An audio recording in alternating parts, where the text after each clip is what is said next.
Who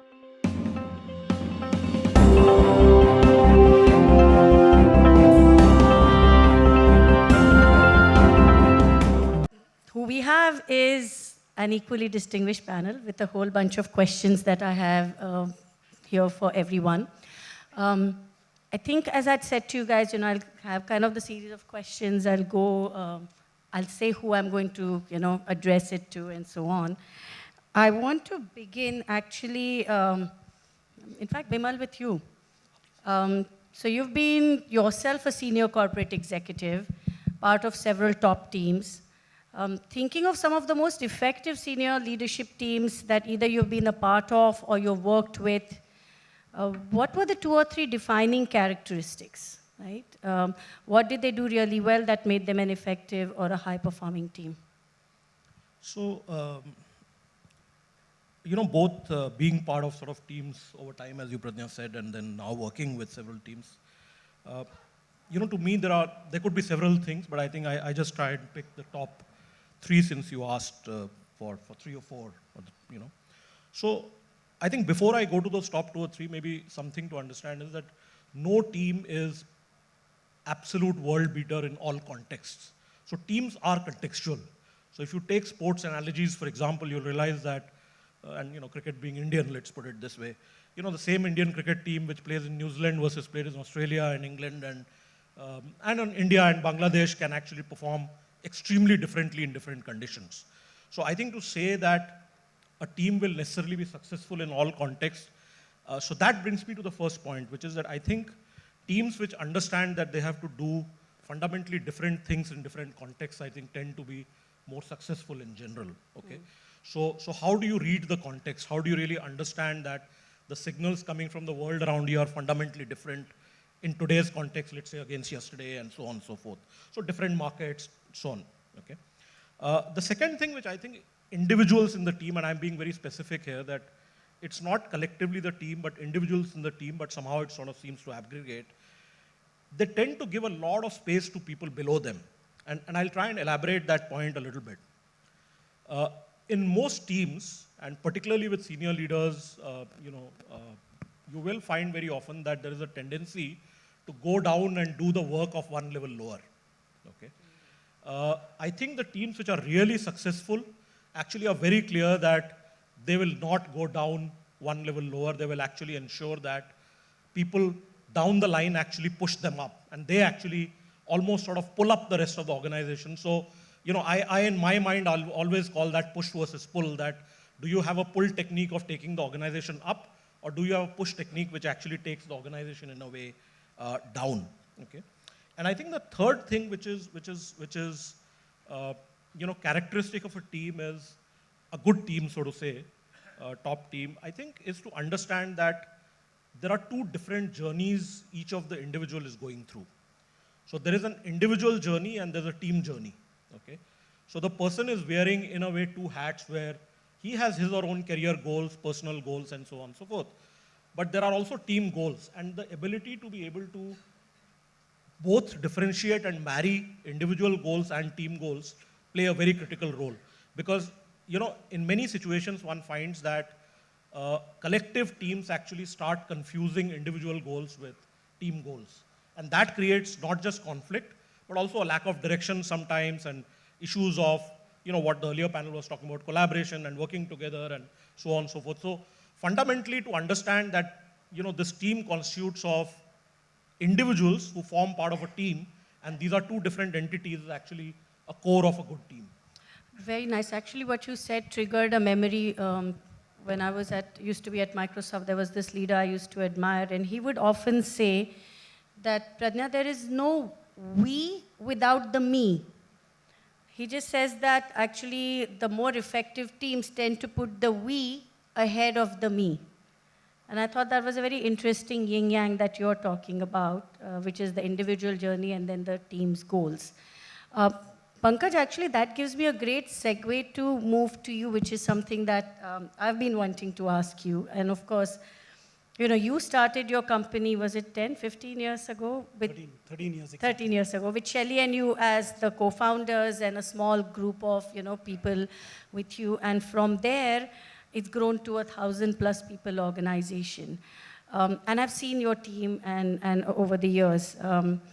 My question is, and I'd like to believe it's a strong team, hence the question, what has enabled your team to stay strong and to stay together?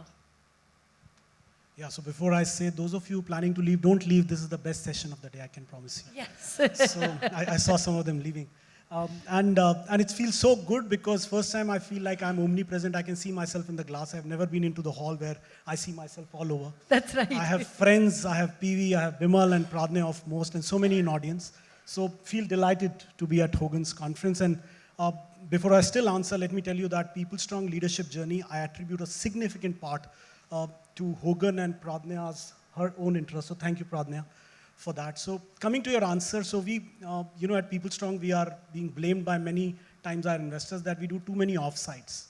So we did an offsite once, where we spent one day to figure out why we have reached where we have reached, because we've done enough mistakes, stupidities, all things that are written in a startup book, we have done wrong, still we have survived. So we reached to 4 answers, and the 4 answers are as follows. One, we said, we will continue to raise capital. In HR technology, no company has raised capital. So far, we have raised 400 crores, which is about $50 million plus. So no other HR tech enterprise has raised this kind of capital. So I think raising capital gave us more chances to survive. We could keep our neck out, right? So even when we ran out of funding, we had more money coming our way. So that's one. Second is we kept listening to advisors and board. And I remember my days previous to People Strong was where we had people like Bimal who helped us, coach me, and Pradnya, the role you played for our leadership team. So I think we listened to our advisors. We had a very strong board on day one. When we were 3-people company, we had 4 members on the board. And we have never missed our board meeting in the last 13 years or a management committee meeting. So that's the second bucket, advisors and board. Third bucket is probably we remained true to our purpose. We, for no reason, we got many consulting opportunities, but we never took any project other than technology or something which was related to our business. So that's something, it was very tempting when we had no money. People used to come and tell me, okay, we'll give you a lakh rupee day. Can you come and do this workshop? I did not do it. So I think those things helped us. And fourth and most important, which is relevant for a program like this, is when we looked at our team. So it may sound cliche that everyone gives credit to the team, but amongst the 11 executive members we have out of the 1,200 people, or 70 practice heads that we have, or 250 managers that we have, not even a single person have been hired without Hogan. I can tell you by looking at the Hogan now what kind of person is likely to work at People Strong or not. We have done something called devolution of power in a very structured fashion. So spent considerable time on the team. In last 13 years, we have done 25 offsites where we have involved all managers from day one. So those things really helped us. We constantly invested on team. Out of the 11 executive members, 9 have been with the company from the first year. So those are the things which helped us. So that's Very the answer. good. Right in the morning, one of the panels, we had new and emerging sectors, and actually that got talked about by some of our panelists, that relationships are still important, right?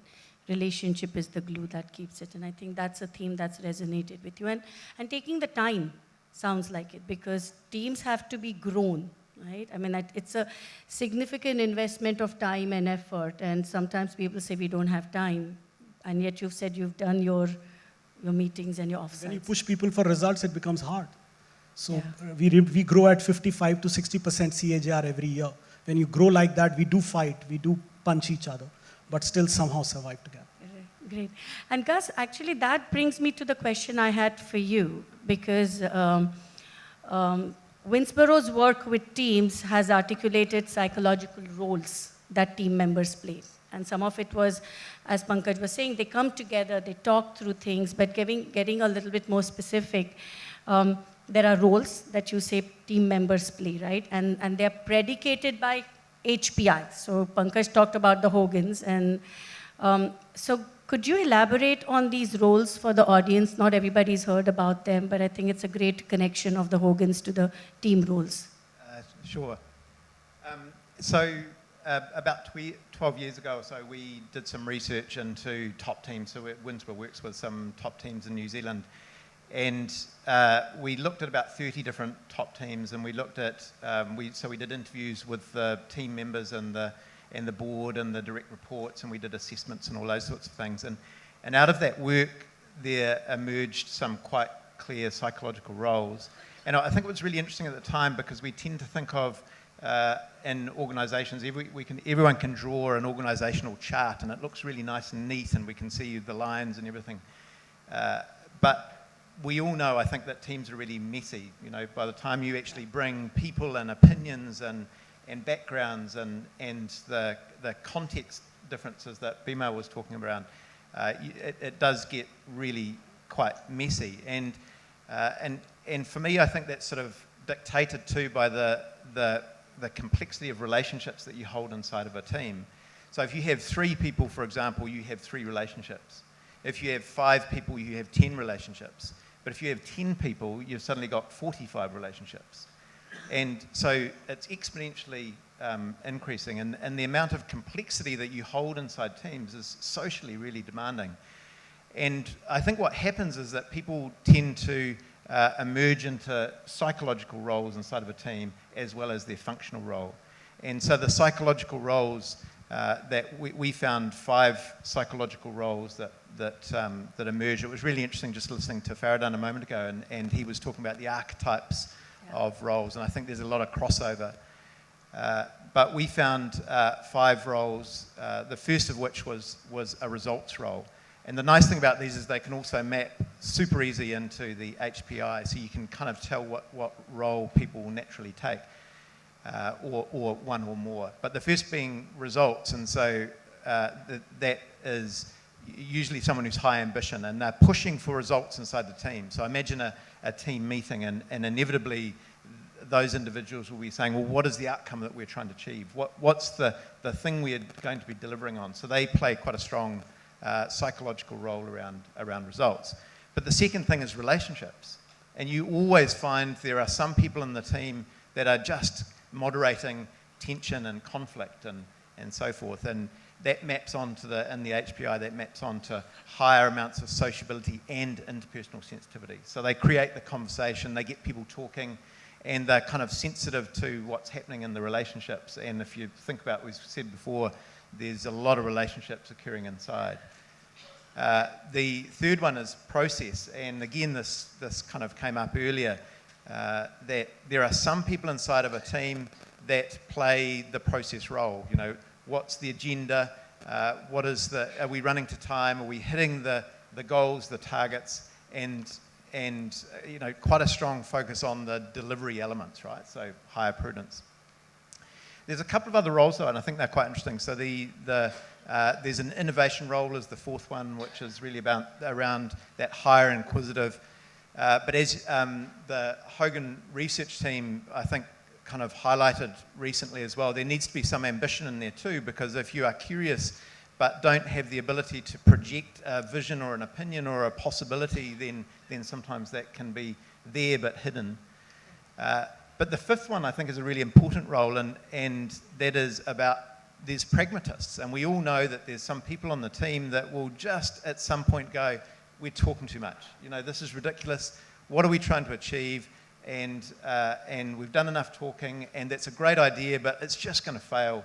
And so the pragmatists are really important inside of a team to bring everything back down to a grounded nature.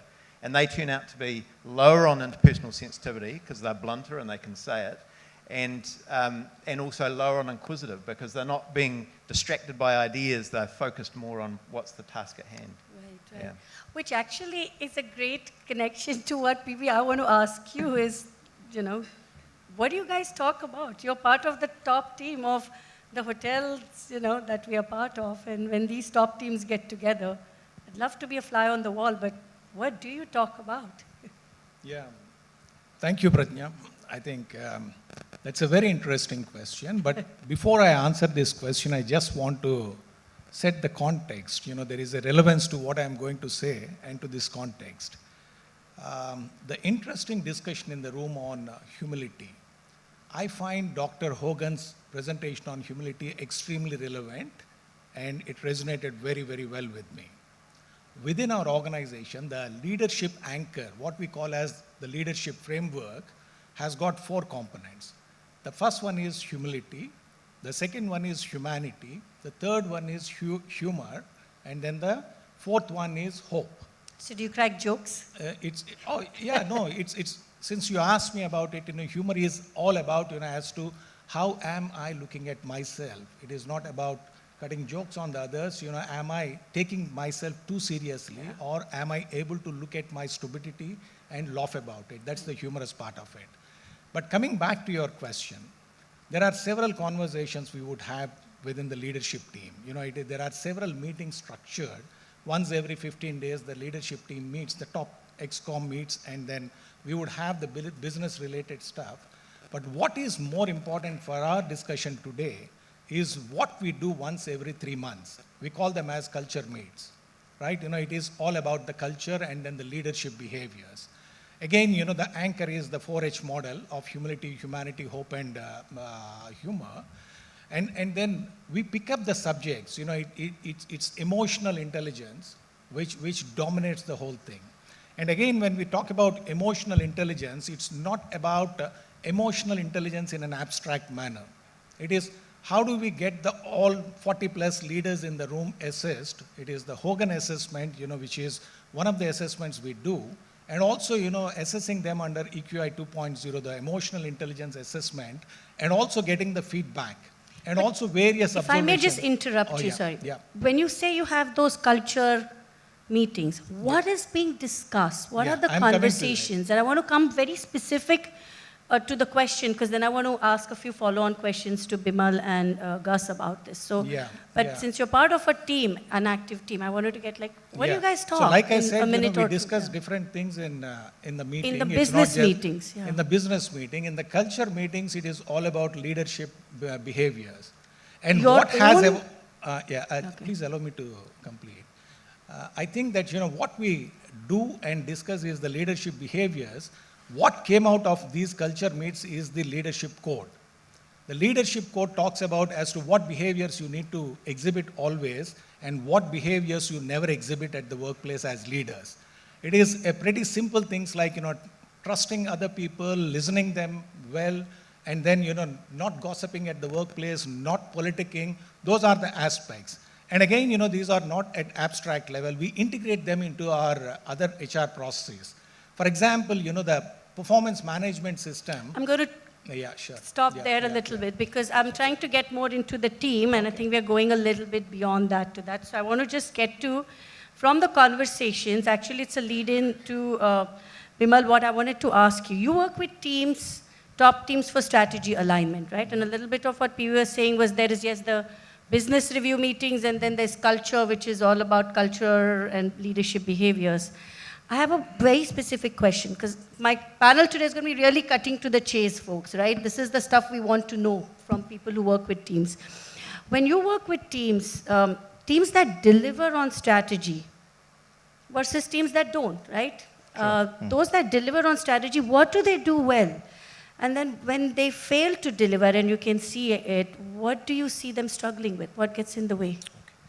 This may sound a very simplistic sort of an answer, but let me try and give you a couple of examples to illustrate, right? And I'll go through three very specific things. So the first one, I think teams that seem to deliver on strategy realize very clearly that each member on the top team has two roles. They have a functional role and they have a collective role in the team. In fact, this is actually possibly the most misunderstood phenomena in top teams, that people wear two hats, but they tend to veer towards the functional hat as against the leadership hat. And I think that is the biggest mistake a lot of teams actually make. And they also get rewarded for wearing the functional hat. Okay? So these teams seem to recognize that the leadership hat is a far more important hat, and the reward and punishment that goes with it. So that's number one. Okay?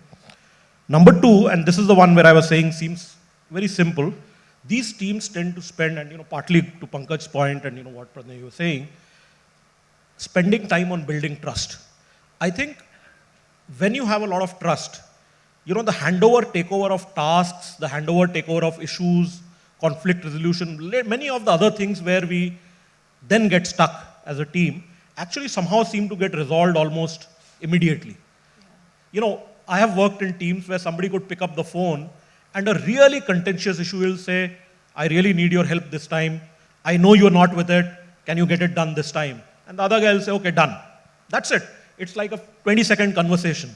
But it only happens if you have a very deep level of trust. And it's hard work. It's a lot of hard work, you know. It sounds like a very small word, but it's actually a really, really hard piece of work. But I think building that, spending time working with the team on that, I think is a absolutely critical aspect. And, you know, to your point about execution, I think execution is a direct outcome of the level of trust as I see in teams, okay? Absolutely, okay? And I think the third one, and again I'll say this, sounds very simplistic, they communicate well. And let me explain, because this is at two different levels, okay? So one is, they are very, very aware that what communication should happen between 2 or 3 individuals in a team versus what communication must happen collectively in a team, okay? So communication which must happen among the 12 or 15 of the leadership team or the 25 of the leadership team should not be happening between 3 individuals and vice versa. And again, leadership teams seem to make you know, a lot of mistakes around that, if I were to be very candid, that, you know, something which involves everybody, 2 guys will go and discuss outside and it will never get implemented actually, okay? And the other thing where 2 guys who are experts need to take a call and move on, they will bring it to the agenda on the table and they'll go round and round and round and round and basically nothing will happen, okay? So I think that differentiation between which communication items are here and which communication items are between, I think those are the 3 things which, you know, good teams seem to do much better than others. I think that's really powerful. I hadn't quite thought about what conversations to bring in the team and what's outside. I know when I work with CEOs and their top teams, the first point that Bimal talked about was so important, because I do this simple thing, and probably Bimal, you do it too. I ask the room, when I say your team, who do you think of? And believe me, the HR head is thinking of his team that's outside, and the IT guy is thinking of outside, and the CFO is thinking of his team, which is the finance team. And the poor MD or the CEO who's sitting there, he's saying, this is my team. And that becomes such a powerful experience for most of them to say, unless you shift that, to say, of course that's your team, but what's your first team? So the wearing and the wearing, I think, is a very, very, very big one. And on the same note to you, Gus, because you work with top teams and you get them unstuck. And by the way, whenever I have got stuck with some of my work, I've gone to Gus to say, okay, my team is stuck, so give me some. I wasn't able to help. No, but at least he's helped me be patient with some of those things. So the same question, what gets people stuck and what helps them get unstuck? Yeah. I've been a psychologist for about 25 years, and I only started coaching teams about 10 years. And one of the very first teams that I was coaching was a corporate team in New Zealand. So they were publicly listed. It was quite a big team. I'm not quite sure why I was there. I think it was a case of mistaken identity at the time. But I remember going to this offsite, and we had a 2-day offsite. It was overnight. We were at a different place, and the first day was a little bit tense, and then I'm thinking at the end of the day, they're going to stop, they're going to pause, they're going to have a glass of wine and relax. And actually what happened is they had a glass of wine and all of their HDS scales started to come out, right? And so by about 6 o'clock, there was a stand-up argument that I thought was going to come to blows. So they were holding each other by the cuff. By 9 o'clock, one of the individuals had stormed out. And I remember at the time thinking, I've got no idea what I'm doing. I really don't know. So the last 10 years has sort of been embarking on, how do we help? How can we make a difference to teams? And I think it's complex. There's a lot of different ways. There's a lot of different things. But Bimal, I think, just really touched on it there. The very first thing is trust and respect. And spending time to kind of build that is just critical. And I think what that team was that I was talking about there, they had very little trust and respect for each other's opinions, for their capabilities, and so they weren't prepared to stop and listen.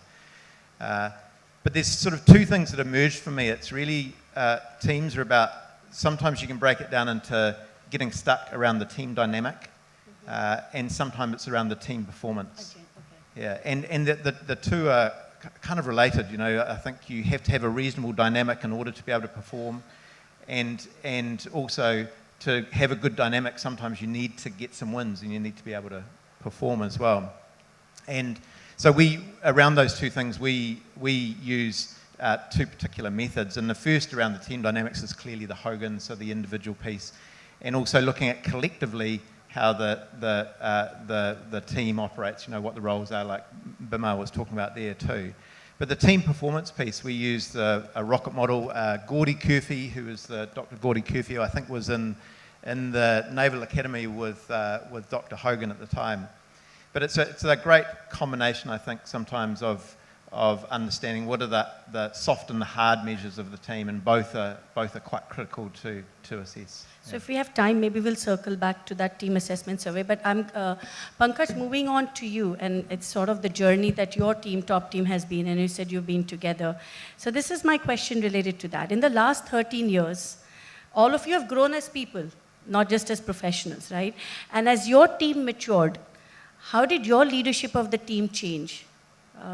How is what they need from you today different from what they needed from you maybe 10 years ago? So probably three things. First thing that I saw a change is on responsibility matrix. In our early days, I'll do this, you do that. Now, so Pankaj, 60% is your responsibility, 40 is mine, or the other way around. Today in PeopleStrong, we have one principle, it's 100-100. So whatever I own is 100, whatever you own is 100. There is nothing concept called 60-40 because it didn't work. That's a massive shift in responsibility of a task, right? So we have to make tasks successful, and it's not half-half or 60-40, it's 100-100. We both are responsible for it.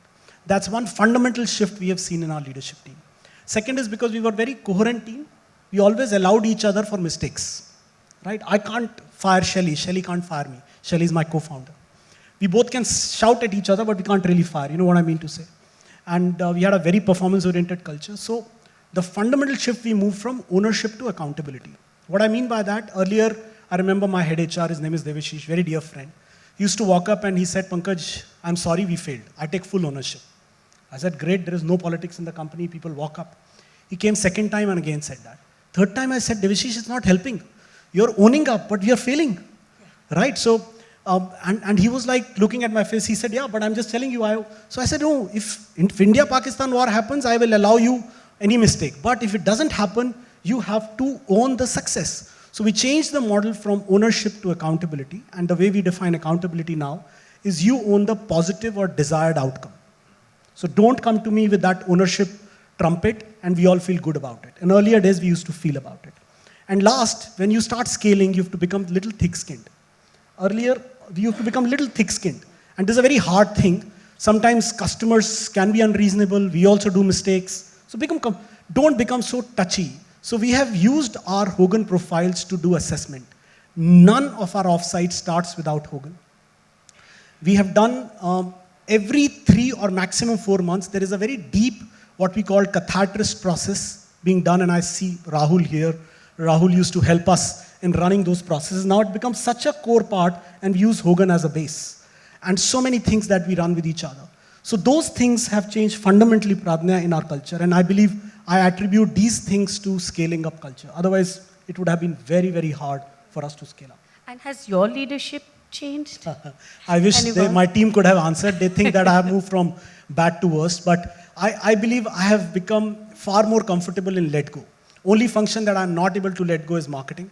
Brand marketing, I just love that. And leadership development. So my HR team and my marketing team, it's very hard job. I really pity them. But I think other than those things, I have really devolved. I'm not involved in most of the day-to-day business operations, Pradnya, which is very hard. It's not my personality. I'm a bit of control freak, so that's great. Thank you. PV, I'm coming to you with my next question, which is working with and being part of senior executive teams. Because that was what I was alluding to with Pankaj. But what HDS scales have you experienced as being most detrimental to teamwork? It's a very specific question. Right? Yeah, I think it's high risk on bold, coupled with high on recognition. That's one thing, which is a watch out, because it tends to become the narcissistic kind of a behavior. If you allow me 1 more minute, all of us have got narcissism in us to some extent. You have got it, I have got it, all of us have it. So, but if it is dominating our behaviors, then there is an issue at the leadership level. So that's where high risk on bold, coupled with high on recognition. It's all about me. I need to get the recognition and not the other person is a dangerous sign. The other one is, high on diligence. High on diligence, again, if you look at the prudence, high on prudence and high on diligence would amount to micromanagement. Are we allowing people to do their jobs independently, or are we breathing down the necks of those people? So these are very, very important aspects, the HDS related aspects, which would indicate those, the dark side of the behavior, and to what extent these behaviors are exhibited. How do we contain them and manage them is what we focus upon. Yeah, and I think trust and that openness absolutely can help you.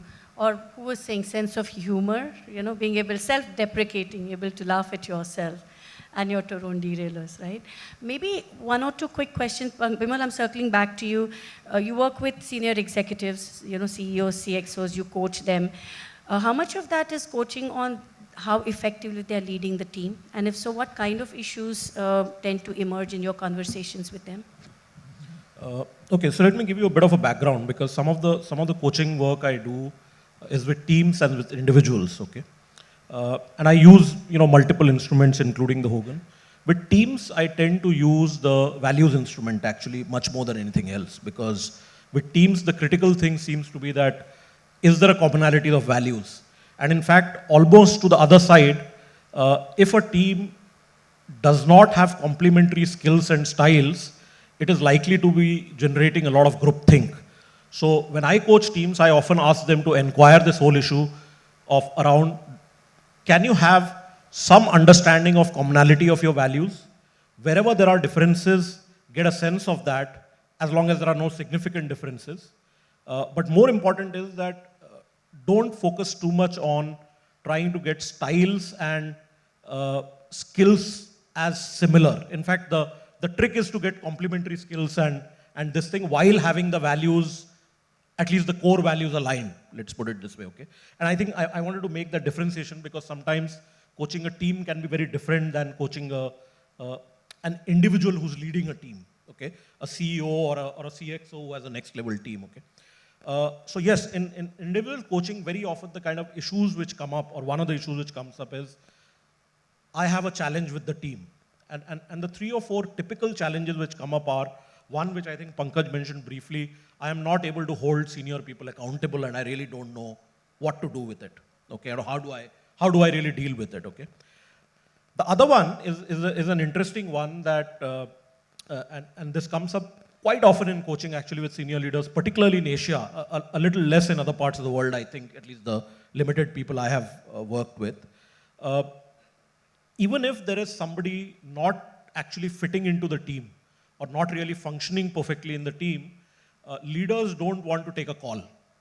So they carry the person under the garb of bonhomie, friendship, he's been with us a long time, she's a great person around relationships and so on and so forth. But increasingly I find that leaders are now coming up over the last few years saying, I realize that it's a problem because it is not letting the team function to its full ability, and could you as a coach sort of somehow help me to try and solve this problem, okay? And I think the third one, which is coming up with, I would say, fairly seasoned leaders, Pradnya, is that they often ask the question saying that if there is a gap in the way I'm managing my team, what is the opportunity cost? And I think, so it's not about having a great team. The question which is being asked very often is, can I actually have a better team so that I don't lose market opportunities in the future or customer opportunities in the future? Because I think very often leaders historically have been very happy with good, solid teams, if you will, which are performing okay. But the newer breed of leaders are asking the question about, I know I've got a great team, but what other opportunity am I actually losing out, and can you help me build a team or build skills in my team or help me somehow so that we don't lose that opportunity which is coming up almost every day kind of thing. So those are the 2 or 3 kind of issues which are really coming up now. And Gus, you were beginning to talk a little bit about the assessment, right? Because talking about the opportunity cost, because you said there is team dynamics and team performance. I think the opportunity cost is really talking about the performance, right? What are we not? Are we functioning subpar? And you were beginning to talk a little bit about because you guys do everything from a science perspective. So if you can talk just a little bit about that. I can. So in New Zealand, and I think to sort of understand a little bit of the context here. So in New Zealand, often there's an assumption that if you put some people inside a team and then do some team building, so or team bonding. So in New Zealand, I don't know what it looks like in India, but in New Zealand, we go rock climbing, or we go whitewater rafting, or you jump out of a plane together, or something or other. But I think it's a big mistake to assume that team building or team bonding is the same thing as team performance. And I think, really it probably doesn't matter which model you choose, but choosing a model by which the team can hold themselves, as Bimal said, collectively to account. So what are we doing collectively that defines our performance? And I think it's so underrated, because the tendency is to use either not be accountable or to use proxy measures. So, for example, a senior team will say, well, if the organisation is performing and we're hitting our numbers and our revenue and our profit, then we're doing okay as a team. But the two are quite separate, right? And so the rocket model that we use by Dr. Curvey is, as I say, we use that one because it's quite simple in terms of assessing whether a team is kind of how they're performing. There's 6 functions inside of it. Are there right people in the team? Do the team have the right talent? Second, is there a clear mission or purpose? Third are the norms, the way that the team operates together, is that well understood?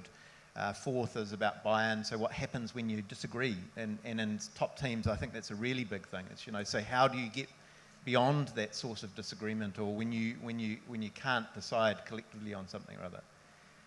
And then the fifth and sixth are about, does the team have the resources available, finance or people to affect the outcomes that they need? And the final one, the sixth one, is just really around kind of morale. And if all of those things are in place, but does the team feel that there's a collective sense of positivity around, and that affects quite a bit of of the other areas. But as I said, I think it probably is less important about what model you're choosing, but choosing a model and using that to stick to an element of how do we evaluate our performance as a team. That's nice. In fact, if Indrani is there, I don't know if she is, but I think we have a picture of Fusion, which is the book that actually Winsboro had written based on all their work that they've done, where you can find some of the models and some of the stuff that Gus has been talking about. So it's a great read for people who are practicing with teams. At least, like you said, a model will give you some ideas about it.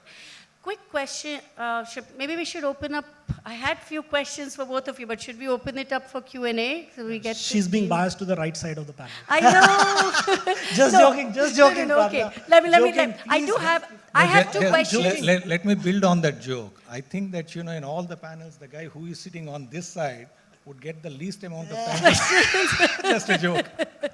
Well, let me throw the question for both of you, because you're part of top teams. Let audience ask. I think Okay, fine. I'm not joking. Rahul and Vijay. Rahul, go ahead. You can shoot. I will hear.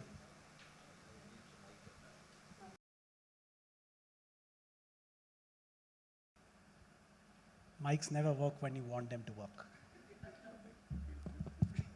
This question is to Pankaj. Really like ownership and accountability. Right. And so when you made the shift to accountability, what did you start doing differently? I mean, because accountability, as I could sense, there are consequences now.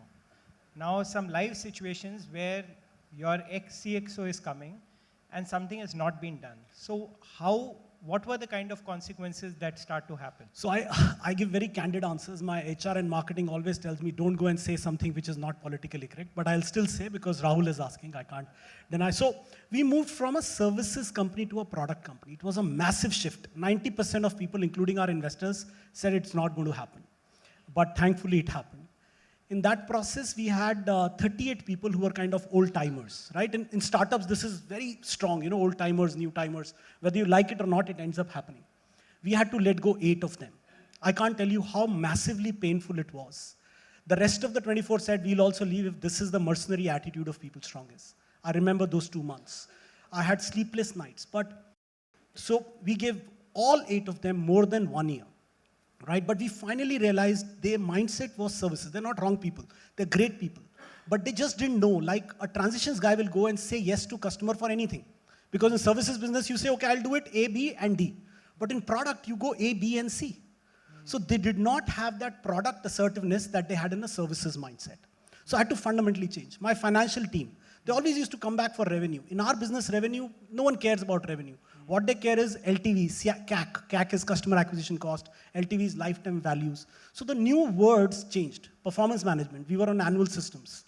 When we moved to a product company, we had to follow something called OKR. If you read Measure What Matters by John Doerr. So when we moved, a lot of people disliked it. We had balanced scorecards. We had to dump all of them.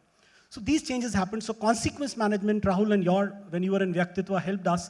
But I think the hardest thing was with me, Shelly, and probably our HR head, Devashish, that we had to become that strong face that we promise you will give you a great future.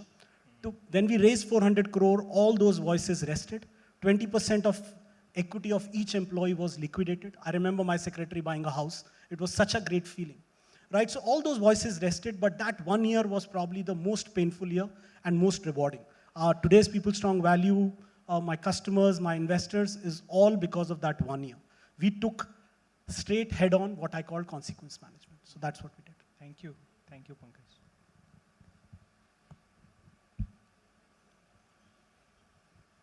Hi, everyone. Am I audible? Okay, sorry. I know, Bimal, you spoke about simple thing, which is building trust. I know what it looks like, it's not. But in you as a practitioner, as a coach now, and as well as being a leader, right? How do you as a leader, like, what are the 2 or 3 things, practical things that we as leaders can do to build that trust within our team as well as within our stakeholders, right? And, I'm part of the HR team, so, my business stakeholders as well as my team. So I would love to hear from all of you, like 1 or 2 things that each of you have done personally that you've seen success in. And it'll be also good if you can give 1 thing that you think you should not even do that. So that'll be helpful. So, I'll tell you from my experience of, working with teams and maybe also with failures of where I've possibly broken trust a few times with individuals, right? So I think there are only 3 things which work in my opinion, okay? So one is that tell it as it is, okay? Don't mollycoddle anybody. Don't try to be sort of nice to people when I'm saying nice to people, don't hide behind nice words. I think what really works best, I think, in building trust is be absolutely straight with whatever you're to say, no hidden agenda, absolutely straightforward. It's one of the most difficult things to do, actually, by the way, okay? One has to learn it over time. But, if you learn it, people may feel a little bit upset at times, but ultimately, in the long run, the quality of the relationship actually goes up dramatically. That's the first thing I learned quite early in my career, actually, with, other role models I learned from.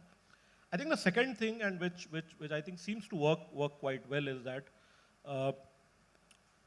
your ability to, I think, in a way, understand that trust is not a nice to have in a team. A team is built for a purpose.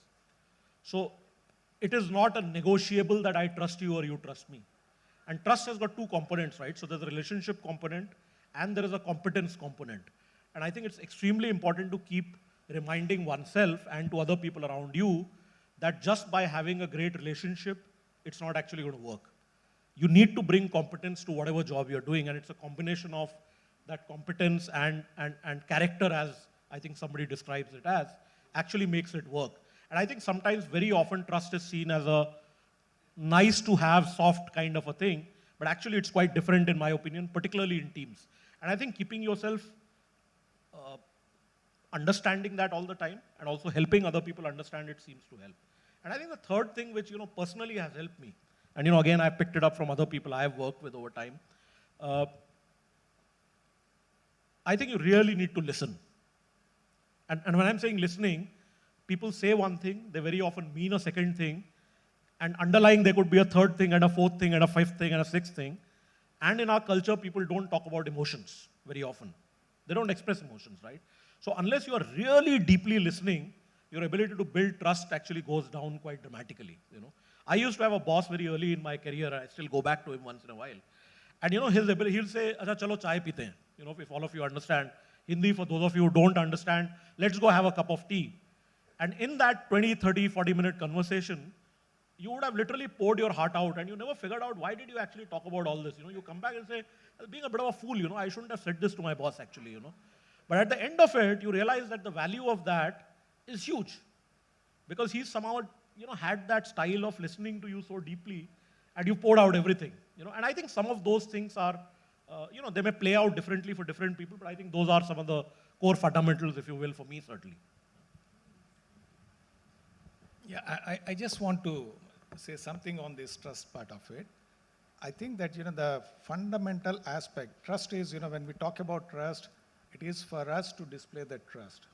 It is, it's know thyself. When other people know that we are authentic in our behaviors, when the change, whatever we are talking about, whether it is humility or something else, if we exhibit that genuinely, I think that, that is where we could gain the trust.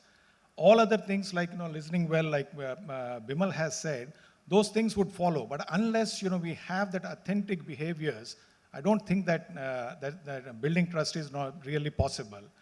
To have that authentic behavior, what is needed is the self-reflections and self-awareness. That's how I look at it. Pradnya, if I can add just one line. So what worked at People Strong is doing spiritual activities together, means including meditation workshops. It may sound funny or whatever, but I think if one thing that has really helped us together is those spiritual activities, and when the feedback happened in that environment, it's far more deeper and far more authentic. So I'm just giving an how. Of course, these things, so that worked very well for us. Can two I things. just add? I think a couple of observations about trust, and from the teams I've exhibited, I think if trust doesn't exist and it's because it's still being built, I think that's a really good position. It just takes time. I do think, though, that if trust is broken, it's almost impossible to get it back in a team. It's really, really difficult. It takes many years, and typically, in my experience, I think that's actually only happens by the fact that the people are replaced inside the team.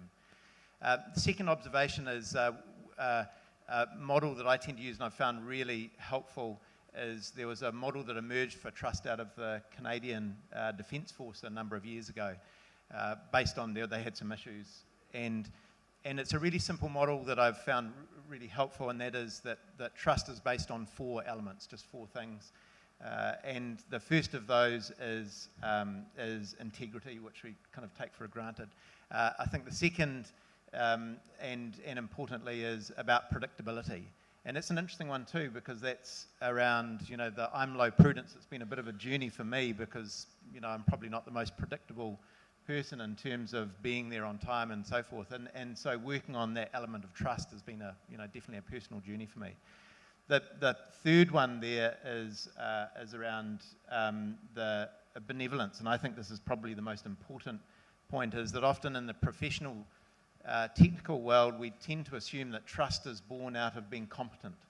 So the more competent I am, the more people will trust me. And actually, I think that's missing the point, is that in order to establish trust, particularly inside a team, you need to show that, as Bimal said again, you need to show that you care about other people and have their interests at heart. Yeah.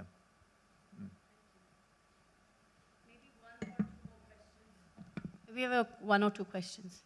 Vimal, two things. Yeah, I have a question. We have a question with Rajan, and then we'll come back to whoever was talking. Oh, should we? Yeah, we'll go back to her. Yeah, go ahead. Okay. Mala wanted to ask.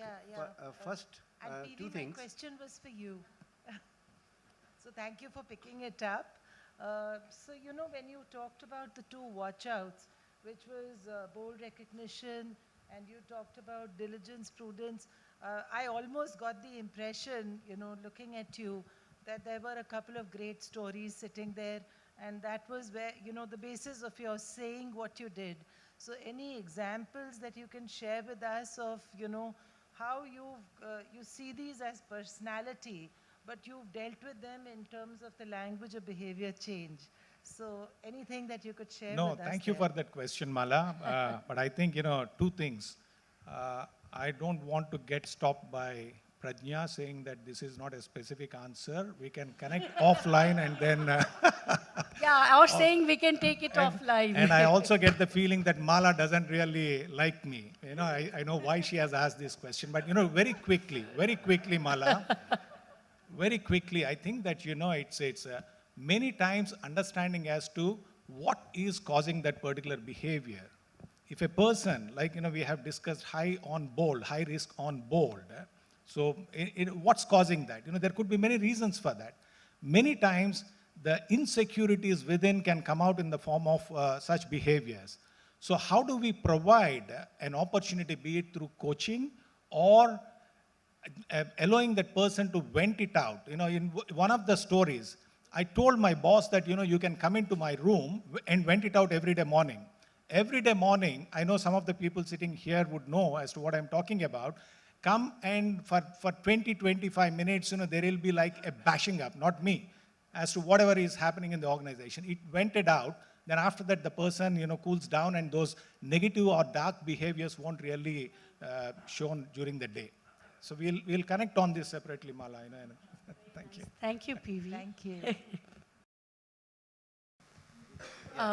So, Rajan, your question, and then we'll have to. Things. Vimal, you talked about team roles apart from functional roles. Any work with Belbin framework? And second question is, you talked about trust as the key element.